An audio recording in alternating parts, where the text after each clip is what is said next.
আমাৰ প্ৰত্যেকৰে হৃদয়তে ভগৱন্ত বিদ্যমান হৈ আছে। সমস্ত ভূতৰে মই আছোঁ হৃদয়ত। কি কাৰণে আছোঁ? যাদৃশী ভাৱনা জৈছ সিদ্ধি ভৱতি তাদৃশী।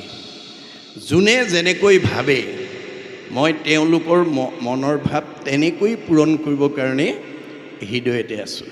গতিকে আমি এটা ভাল কাম কৰিবৰ কাৰণে ভাবিব লাগিব। ভাবেন লভতে সৰ্বম। ভগৱানে কৈছে তুমি ভাবা, তোমাৰ সকলো মনোবাঞ্ছা মই পূৰ্ণ কৰি দিম। ভাবেন দেৱ দৰ্শনম। ভাবিব পাৰিলে তুমি দেৱতা দৰ্শন কৰিব পাৰিবা। ভাবেন লভতে পৰম জ্ঞানম। ভাবিব পাৰিলে পৰম জ্ঞানৰ অধিকাৰী হ'ব পাৰিবা। তস্মাৎ ভাৱ অৱলম্বনম। এটা ভাল কাম কৰিম বুলি আমাক ভাবিবৰ কাৰণে ভগৱন্তই আহ্বান জনাইছে। গতিকে এইটো কিমান সংখ্যক চিঠিত উল্লেখ নাই। মই সত্ৰাধিকাৰৰ প্ৰতি মোৰ এটা আগতীয়া আহ্বান, তেৰাই যাতে এই অনুষ্ঠানটো যুগ সাপেক্ষ অনুষ্ঠান হিচাপে ইয়াক যদি 25 বছৰত ভৰি দিলে জাক জমকতাই ৰূপালী জয়ন্তী উদযাপন কৰিম, 50 বছৰত ভৰি দিলে সোণালী জয়ন্তী উদযাপন কৰিম, 60 বছৰত ভৰি দিলে হীৰক জয়ন্তী উদযাপন কৰিম, 75 বছৰত ভৰি দিলে মহাৰজত জয়ন্তী উদযাপন কৰিম, আৰু 100 বছৰত ভৰি দিলে শতবাৰ্ষিকী উদযাপন কৰিম। এই পৰিকল্পনাৰে যদি এই সত্ৰত বেদ বেদান্তৰ সাৰ ভাগৱত প্ৰথম স্কন্ধৰ পৰা দ্বাদশ স্কন্ধ শ্ৰৱণ কৰা আৰু শ্ৰৱণ কৰোৱাৰ সুযোগ ল'ব পাৰে, তে এই সত্ৰৰ এলেকাত থকা সকলো জীৱই মুক্তি পাব। আৰু এই সত্ৰ এলেকাৰ কোনো গৃহস্থী ঘৰলৈ অনাগত দিনত বৃদ্ধ পিতৃ মাতৃক বৃদ্ধ বয়সত বৃদ্ধাশ্ৰমলৈ খেদি পঠোৱা জীৱ পুত্ৰৰূপে আহিব নোৱাৰিব। শাহু বোৱাৰীৰ মাজত মনোমালিন্য, স্বামী স্ত্ৰীৰ মাজত মনোমালিন্য, ককাই ভাইৰ মাজত মনোমালিন্য, সীমাঘূৰীয়াৰ মাজত মনোমালিন্য, সমাজৰ লগত মনোমালিন্য হোৱা জীৱ এই সত্ৰ এলেকালৈ আহিব নোৱাৰিব। পোহৰৰ ওচৰলৈ যেনেকৈ আন্ধাৰ আহিব নোৱাৰাটো বিজ্ঞানসন্মত বাস্তৱ সত্য, যি সত্ৰত, যি নামঘৰত, যি গৃহত ভাগৱত ভক্তি ধৰ্ম প্ৰচাৰ হ'ব, তালৈও তেনেকৈ বেয়া জীৱ আহিব নোৱাৰাটো তেনেকৈ সত্য।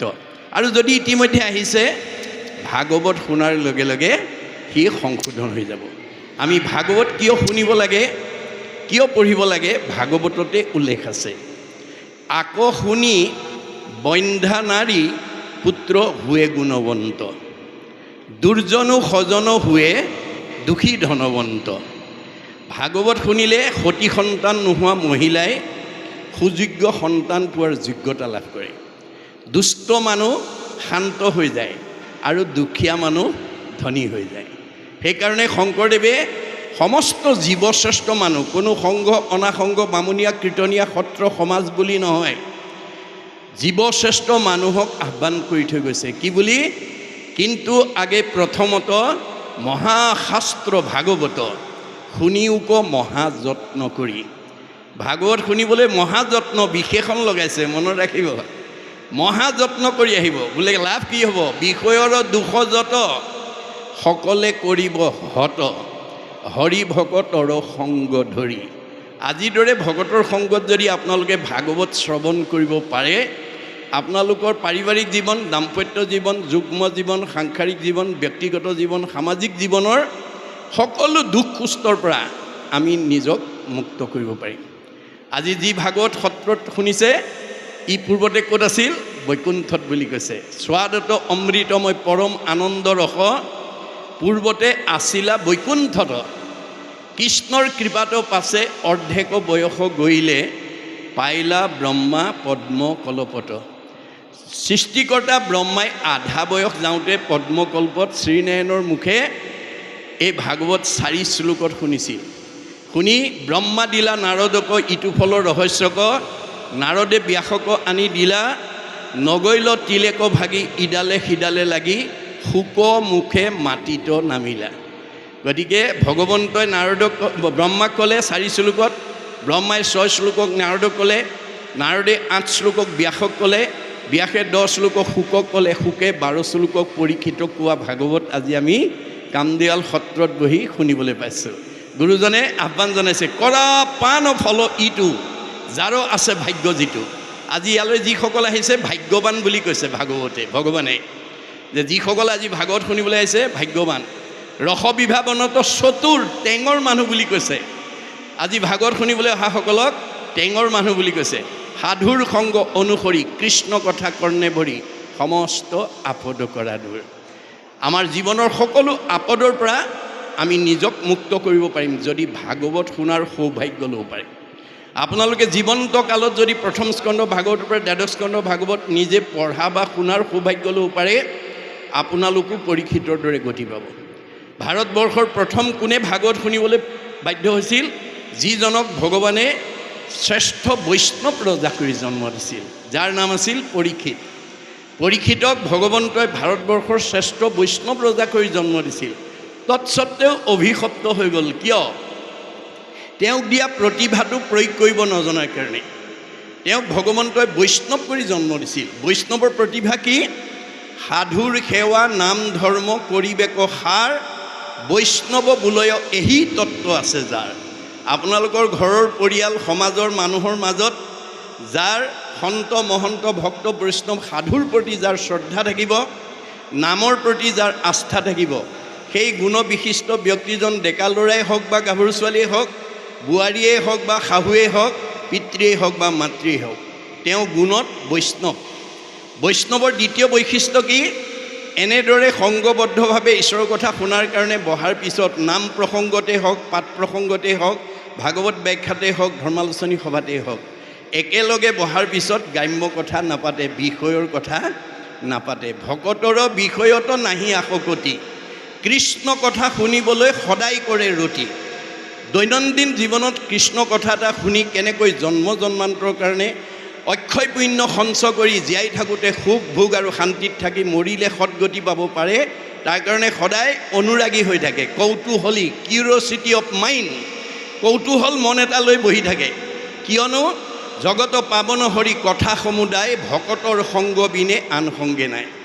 আমাৰ মন পবিত্ৰ কৰিব, পৰিয়াল পবিত্ৰ কৰিব পৰা, সমাজ পবিত্ৰ কৰিব পৰা, পৰিৱেশ পবিত্ৰ কৰিব পৰা শক্তি ভকতৰ বাদে আনত নাই। মনত ৰাখিব কথাটো। সেইকাৰণে বৈষ্ণৱ গুণসম্পন্ন ব্যক্তিয়ে গ্ৰাম্য কথা, বৃথা বাক্য নুবুলিব নামাতিব মিছা, কৃষ্ণ কথা শুনিবলৈ কৰিবেক ইচ্ছা। এই আগ্ৰহটো যাৰ আছে তেওঁ গুণত বৈষ্ণৱ হৈ আছে। মনত ৰাখিব কথাটো। 4 নম্বৰ বৈশিষ্ট্য কি? নামক জপিয়া ব্ৰহ্ম কৰিবেক মন, নিৰামিষে সদায়েই কৰিব ভোজন। 100% 100% যি বৈষ্ণৱ বা ভকত গুণসম্পূৰ্ণ হৈ জন্ম লৈছে এই পৃথিৱীত, তেওঁ জন্মগতভাৱেই সামিষ খাব নোৱাৰে। তেওঁ সংস্কাৰী জীৱ, তেওঁ সংস্কাৰী জীৱ। গতিকে ভগৱানে কৈছে, যত দেখা ভূত প্ৰাণী সবাহাকে বিষ্ণু মানি, হিংসা এৰি কৰা উপকাৰ। মই সকলোতে আছোঁ দেই, গতিকে পাৰিলে কাৰোবাক উপকাৰ কৰিবা, কাকো হিংসা নকৰিবা। পৰীক্ষিতে সেইখিনিতে ভুল কৰি দিলে। কি কৰিলে? ভগৱানে কৈছিল কাকো হিংসা নকৰিবা, কিন্তু তেওঁ হিংসা কৰিবৰ কাৰণে ওলাই গ'ল। পহু মাৰিবৰ কাৰণে, মৃগয়া কাঢ়িবৰ কাৰণে ওলাই গ'ল, যাৰ কাৰণে ভাৱনাতেই পাপ হৈ গ'ল। আৰু পহুৰ পিছত দৌৰি দৌৰি পিয়াহত অন্থকণ্ঠ শুকাই যেতিয়া সমীক ঋষিৰ আশ্ৰমত পানী বিচাৰি সোমাল, সেই সময়ত সমীক ঋষিয়ে একান্ত মনে ঈশ্বৰক ধ্যান কৰি আছে। কোন আহিছে কোন অহা নাই ক'ব নোৱাৰে, কিন্তু পৰীক্ষিতে সেই বিবেচনা নকৰি পদমৰ্যাদাক প্ৰাধান্য দি, মই দেশৰ ৰজা তুমি মোৰ প্ৰজা, তোমাৰ আশ্ৰমত আহিছোঁ তুমি মোক মান্যতা দিয়া নাই, এই বুলি খঙত একো নাই হৈ ধনুৰ আগেৰে মৰা সাপ এটা আনি সমীক ঋষিৰ ডিঙিত মেৰিয়াই থৈ গুচি গ'ল। খবৰটো তেওঁৰ খেলি থকা পুত্ৰ চিংগিমুনিয়া লগৰীয়াৰ মুখে গম পাই দৌৰি আহি দেখিলে হয় পিতাকৰ ডিঙিত কোনোবাই মৰা সাপ আঁৰি থৈ গৈছে। তেওঁ খঙত একো নাই হৈ অভিশাপ দি দিলে, মোৰ পিতাদেউৰ ডিঙিত যোনে এনেকৈ মৰা সাপ আঁৰি থৈ গৈছে, এই তক্ষকে তাক 7 দিনত দংশন কৰি মাৰিব। খবৰটো পৰীক্ষিত কৰ্ণগোচৰ হোৱাৰ লগে লগে মৃত্যু ভয়ত ত্ৰস্তমান হ'ল আৰু পুত্ৰ জন্মেজয়ক মাতি আনি ক'লে, বোপাই মই কৰ্মদোষত অভিশপ্ত হ'লোঁ, মোক 7 দিনত তক্ষকে দংশন কৰিব, মোৰ মৃত্যু অনিবাৰ্য। এই সপ্তদ্বীপা পৃথিৱী পৰিচালনাৰ দায়িত্ব মই তোমাৰ ওপৰত অৰ্পণ কৰিলোঁ আৰু মই কিবা প্ৰকাৰে তক্ষকৰ হাতৰ পৰা, কালৰ হাতৰ পৰা, মৃত্যুৰ হাতৰ পৰা নিজক বচাব পাৰোঁ নেকি উপায় বিচাৰি যাওঁ। এই বুলি জন্মেজয়ক ৰাজ্যভাৰ দি তেওঁ ক'ত গ'ল? গংগাৰ পাৰত আশ্ৰয় ল'লেগৈ। মনত ৰাখিব, পৰীক্ষিতে মৃত্যুৰ হাতৰ পৰা নিজক বচাবৰ কাৰণে গংগাত আশ্ৰয় ল'লে। পৰীক্ষিতে যদি গংগাত আশ্ৰয় লয়, আমি ল'ব লাগেনে নালাগে? আৰু এই দুদিনত আপোনালোকে ল'বনে নাই, এই কথা প্ৰত্যেকেই অনুভৱ কৰিব লাগিব। কি গংগা? নামেই গংগা। আজি আপোনালোকে নামৰ আশ্ৰয় লৈছে। নামে নাতাৰিলে জীৱ আৰু কোনে তাৰে? ভগৱানৰ নামে নতাৰিলে আমাক আৰু তৰণৰ বিকল্প নাই। খবৰটো শুনাৰ লগে লগে ৰাইজৰ দেৱঋষি, ৰাজঋষি, ব্ৰহ্মঋষি, ঋষিজকে প্ৰমুখ্য কৰি গণ্য মান্যসকল আহি পৰীক্ষিতৰ সন্মুখত সমবেত হ'ল। এই কথাটোৱে আমাক কি শিকাইছে? যে আপোনালোকৰ কামদিয়াল সত্ৰৰ এলেকাত বাস কৰি থকা বিভিন্ন পৰিয়াল, বিভিন্ন বংশ, বিভিন্ন জাতি, বিভিন্ন ধৰ্ম, বিভিন্ন সমাজৰ লোকে বাস কৰি থাকিব পাৰে।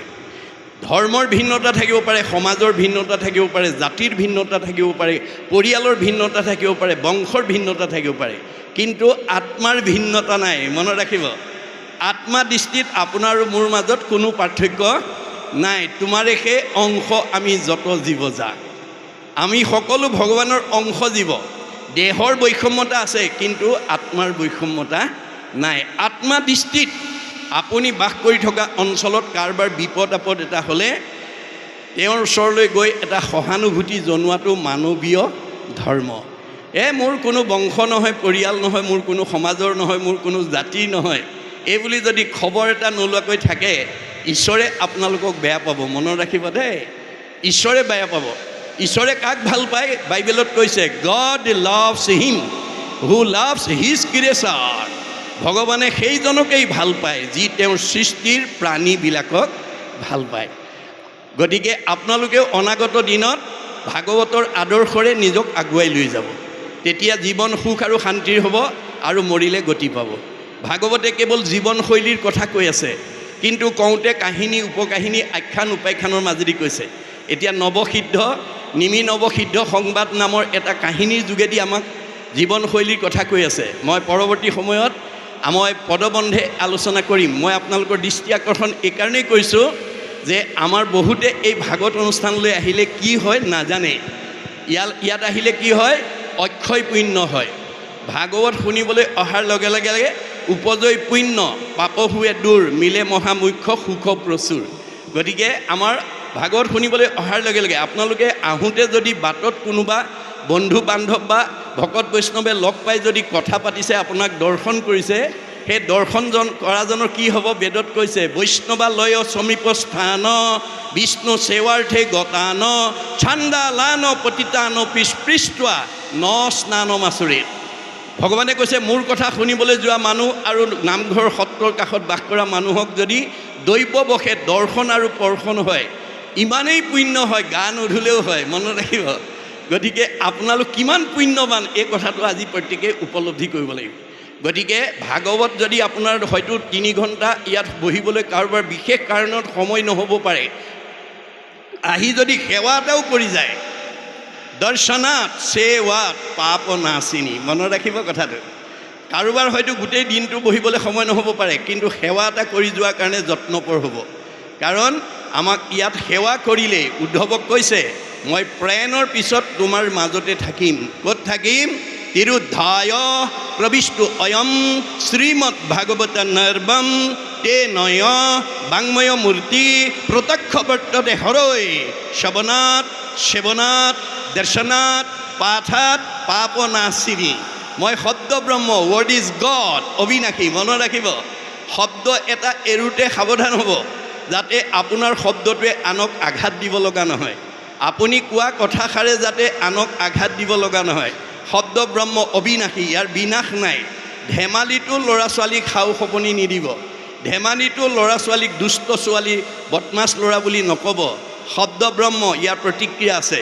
সেইকাৰণে আমাৰ শব্দই কি কৰে? আমাৰ মনত প্ৰভাৱ পেলায়। গতিকে শব্দবিলাক এৰোতে সাৱধান হ'ব, যাতে মোৰ কথাটোত আন যাতে আঘাতপ্ৰাপ্ত নহয়। কাক আঘাত দিব? চবতে ভগৱান আছে। চকতে ভগৱান আছে। ভগৱানে কৈছে মোকেই আঘাত দিবা, মোকেই দুখ দিবা, মোকেই অন্যায় কৰিবা, মোকেই ঠগিবা, মোৰে সীমা ঠেলিবা, আকৌ মই তোমাক ভালে ৰাখিব লাগে। নহ'ব, ভাগৱত শুনি এই বেয়া স্বভাৱবিলাক এৰিবা। ভাগৱত শুনিবলৈ কিয় আহিব লাগে? বেয়া এৰি ভাল ল'বৰ কাৰণে। ইয়াত দুটা দিশ কৈ আছে, এটা ভাল আৰু এটা বেয়া, এটা দিন আৰু এটা ৰাতি, এটা পোহৰ আৰু এটা আন্ধাৰ, এটা আগম এটা নিগম, এটা প্ৰবৃত্তি এটা নিবৃত্তি, এটা সকাম এটা নিষ্কাম, এটা সগুণ এটা নিৰ্গুণ। দুটা বিষয়ৰ ওপৰত আমাক জীৱক লৈ ভগৱানে বিনোদ বিলাস আনন্দ কৰি আছে।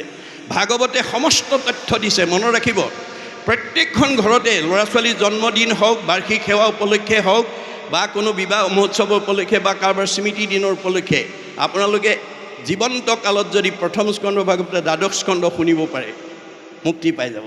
গতিকে পৰীক্ষিতৰ ওচৰলৈ অহাৰ লগে লগে তেওঁ সাহস পালে, প্ৰেৰণা পালে আৰু প্ৰশ্ন কৰিলে। কোৱা দেৱঋষি, কোৱা ৰাজঋষি, কোৱা ব্ৰহ্মঋষি, কোৱা ঋতিজ, কোৱা গণ্যমান্যসকল, মই কি কৰিলে তক্ষকৰ দংশনৰ পৰা নিজক বচাব পাৰিম?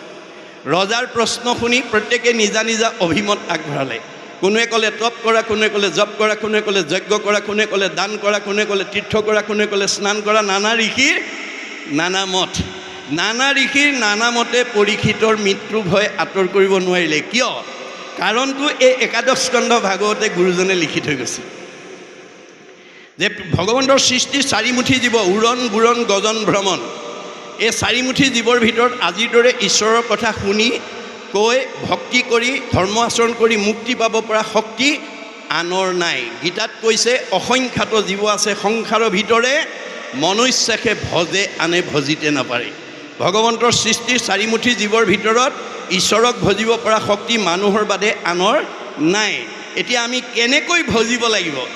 কেনেকৈ ভজিলে আমি জীৱশ্ৰেষ্ঠ মানুহ হিচাপে এই মায়াময় সংসাৰখনৰ পৰা নিজক উদ্ধাৰ কৰিব পাৰিম, সেই বিষয়ে ভগৱন্তই নিজৰ মুখেদি কৈ গৈছে।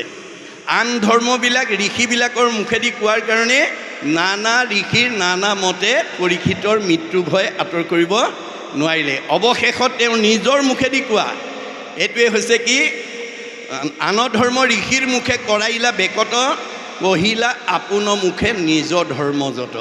আমি যিটো ধৰ্ম আচৰণ কৰিব লাগে, মানুহ হিচাপে পৃথিৱীৰ য'তেই জন্ম গ্ৰহণ নকৰক কিম্বা যি জাতিকুলতেই জন্মগ্ৰহণ নকৰক কিম্বা আমি ঈশ্বৰক ভজিবই লাগিব।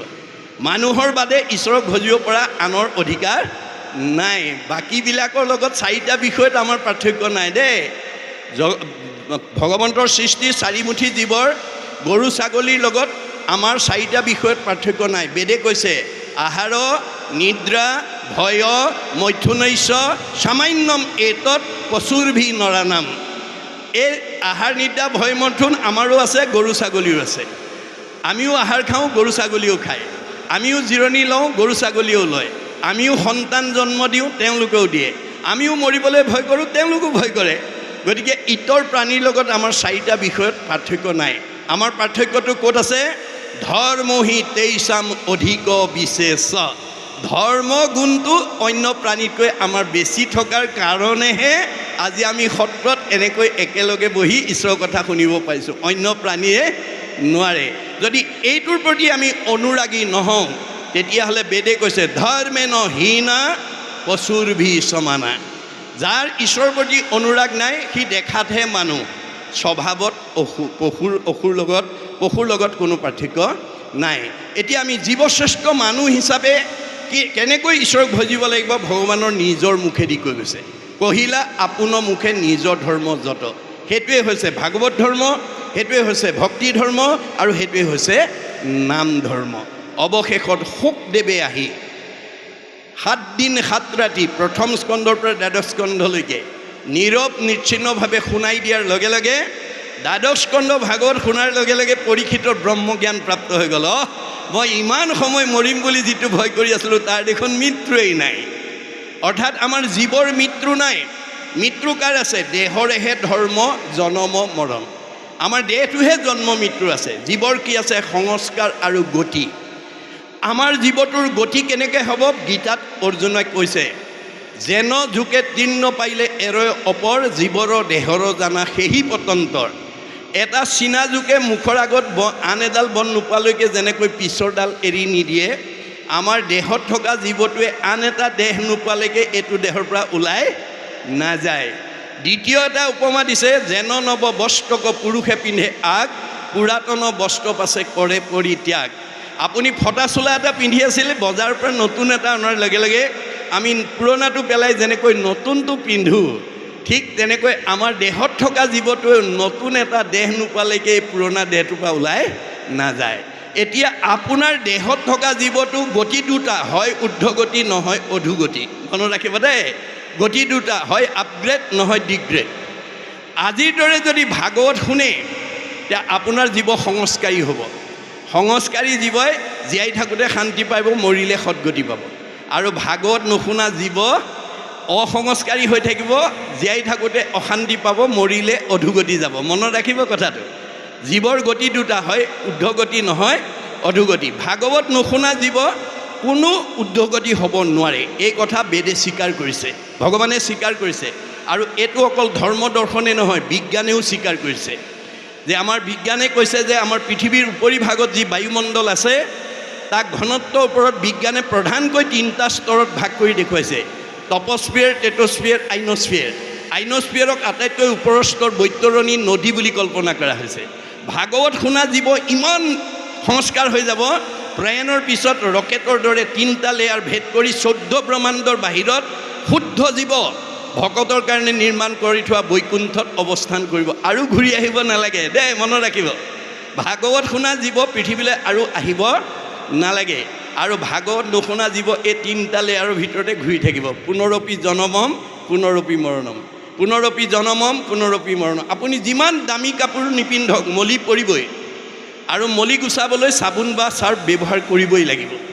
কোনোবাই যদি ভাবে মই দামী কাপোৰ পিন্ধিছোঁ, চাবোন চাৰ্ফ ব্যৱহাৰ নকৰোঁ, তেতিয়াহ'লে আপোনাৰ দামী কাপোৰখনৰ পৰা মলি নিজে আঁতৰ নহয়। এইটো যেনেকৈ বাস্তৱ সত্য। মই কামদেয়াল সত্ৰৰ এলেকাত মোতকৈ বিদ্যাৱন্ত, মোতকৈ ধনৱন্ত, মোতকৈ জ্ঞানৱন্ত, মোতকৈ সম্পদশালী ব্যক্তি দ্বিতীয় নাই।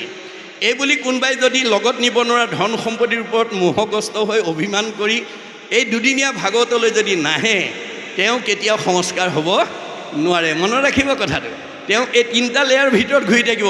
ধন, টকা পইচা, গাড়ী মটৰ, পকা ঘৰ দুৱাৰে জীৱক গতি দিব নোৱাৰে। ধন, টকা পইচা, গাড়ী মটৰে আপোনাৰ শৰীৰটো সুস্থ কৰি ৰাখিব নোৱাৰে। 10টা পকা ঘৰ থাকিব পাৰে, 10খন গাড়ী, বহুত সম্পত্তি থাকিব পাৰে, আপোনাৰ শৰীৰটো সুস্থ নহ'বও পাৰে।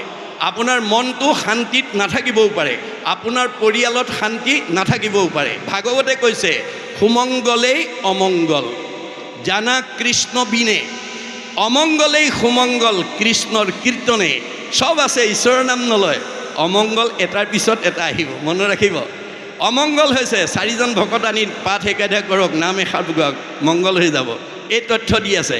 এতিয়া আমাৰ একাদশ স্কন্ধ নিমিনৱ সিদ্ধ সংবাদ, এই অধ্যায়ত আমাৰ ভাগৱত ধৰ্মৰ উপলক্ষে আমাক কোৱাৰ পিছত আমাৰ উপদেশ বাণীত কি কৈছে, আমি তাৰ ওপৰতে প্ৰথম আলোচনা আৰম্ভ কৰিছোঁ।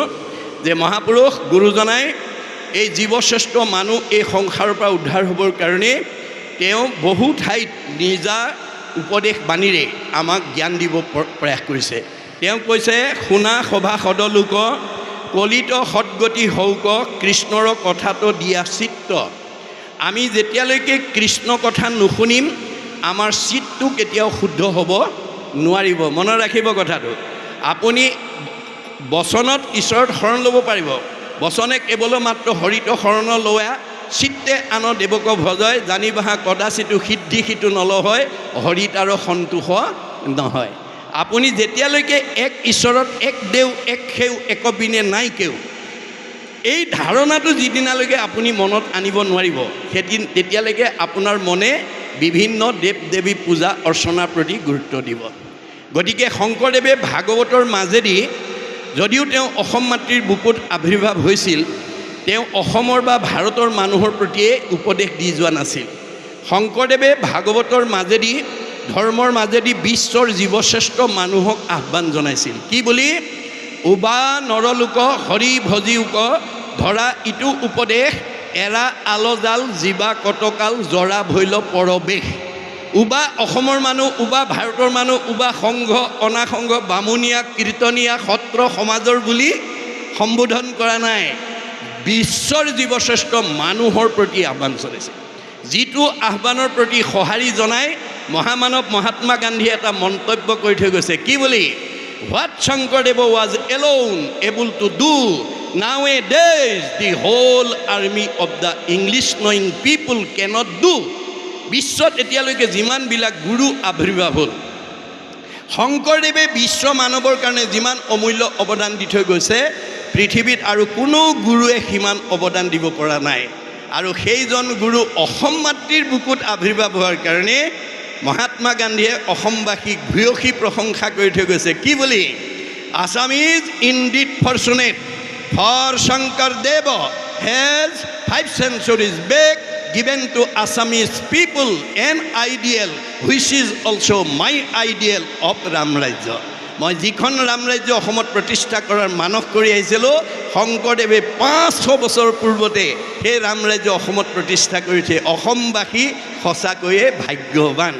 কিন্তু আজি অসমৰ মানুহে গুৰুজনাৰ দৰ্শন সঠিকভাৱে আজি এই কান্দিয়াল সত্ৰৰ দৰে প্ৰতি সত্ৰই যদি এই ধৰণে আলোচনা কৰে, আমাৰ মাজত সম্প্ৰীতিটো আহি যাব।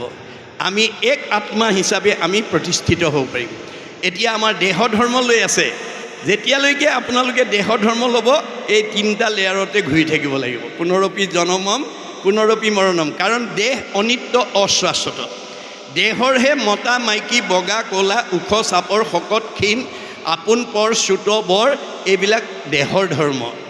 দেহবিলাক আত্মা নহয়, দেহবিলাক কেৱল চিনি পাবৰ কাৰণে সৃষ্টি কৰিছে। ভগৱানে কৈছে, মই দেহবোৰ কেৱল চিনি পাবৰ কাৰণে সৃষ্টি কৰিছোঁ। দেহটো আত্মা নহয়, নামটো আত্মা নহয়। প্ৰত্যেক জীৱৰে একোটা একোটা নাম দিয়া আছে, আৰু নামটো চাই কওঁ, এইটো কুকুৰ, এইটো মেকুৰী, এইটো গাহৰি, এইটো ছাগলী। আমাৰ প্ৰত্যেকৰে নাম এটা এটা দি থৈ আছে। কি কাৰণে দিছে? দাৰ্শনিক পণ্ডিতে কৈছে, এই name is a kind of ফেচ ৱেৰ বাই ওৱান ইজ নউন। আমাৰ যে নাম এটা এটা দিছে, ইজনে সিজনক চিনি পাবৰ কাৰণেহে নামটো দিছে। আমি নামটো চাই কওঁ, এওঁ যাদৱ, এওঁ মাধৱ, এওঁ কল্পনা, এওঁ মাধৱী। নামটো আত্মা নহয়, নামটো দেহটো আত্মা নহয়। যিদিনাখন আমাৰ দেহৰ পৰা আত্মা ওলাই যাব, নামধাৰী দেহটো কাষ্ঠ যেন থাকিবে ক মাটিটো পৰিয়া। আমাৰ এই নামধাৰী 24 তত্ত্বৰ দেহটো কাঠপৰা দি পৰি থাকিব। গতিকে আমি দেহকে আত্মা বুলি, নামটোকে জাতিটোকে আচল বুলি যাতে আমি ভাবিব লগা নহয়। মনত ৰাখিব কথাটো। আমি আত্মা ধৰ্ম যেতিয়ালৈকে ল'ব নোৱাৰিম, তেতিয়ালৈকে আমি সংসাৰ চক্ৰতে ঘূৰি থাকিব লাগিব। কাৰণ দেহ অনিত্য অশ্বাত। গতিকে যিটো বস্তুৰ বিনাশ আছে, সেইটো ধৰ্ম লৈ, অজ্ঞানী ধৰ্ম লৈ আমি কেতিয়াও ঈশ্বৰৰ ওচৰলৈ যাব নোৱাৰোঁ। গতিকে আমাক ভাগৱতে আত্মা ধৰ্মৰ শিক্ষা দি আছে।